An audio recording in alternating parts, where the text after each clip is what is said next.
Judge Muriel Robinson is back with us to take your legal questions. As always, great to see you. Good to be here. Got a host of folks on, so we will start with Deborah. Deborah, thank you for watching, and go ahead with your question, please.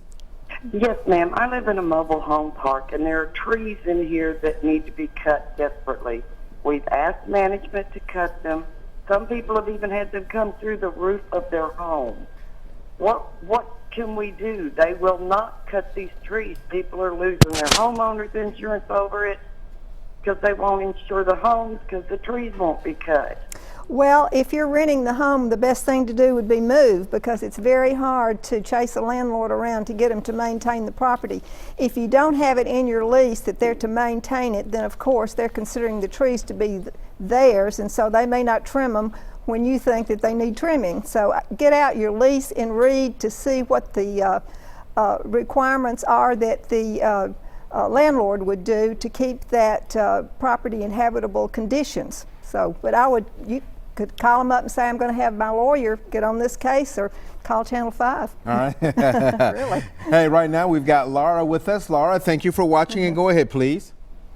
Hi, I am calling. I have asked somebody who I thought was my friend to hold money for me. He has invested it for whatever, I don't know, and is now not giving it back to me, and it was $1,000. I am just wondering why police do not think that that is criminal, and I have to spend more money suing him.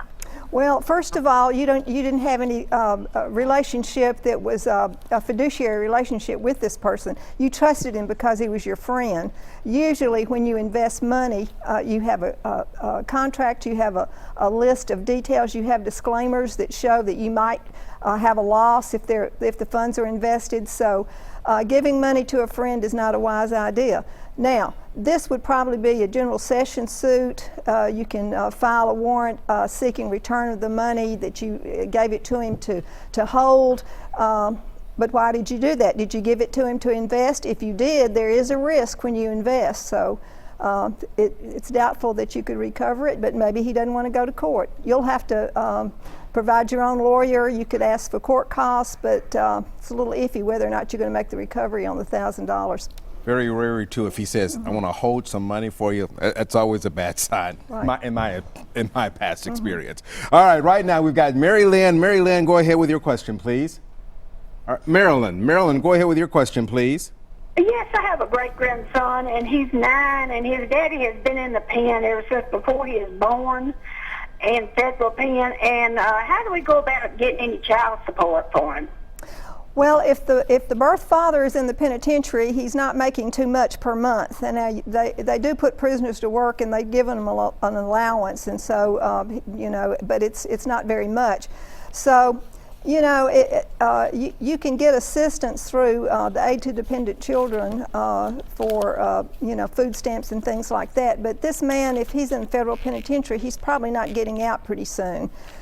Really, the best thing to do would be the child's mother find a nice man that would take him on and have him adopted, so he would get some regular child support. This is sad, and these children that are the biological children of inmates, if there's no reasonable time they're going to get out of jail, obviously there's not going to be any child support coming in, so they are going to have to receive funds from the state. All right. As always, great information. Thank you very much for being with us. We'll see you back here again next month. All right, I'll be here.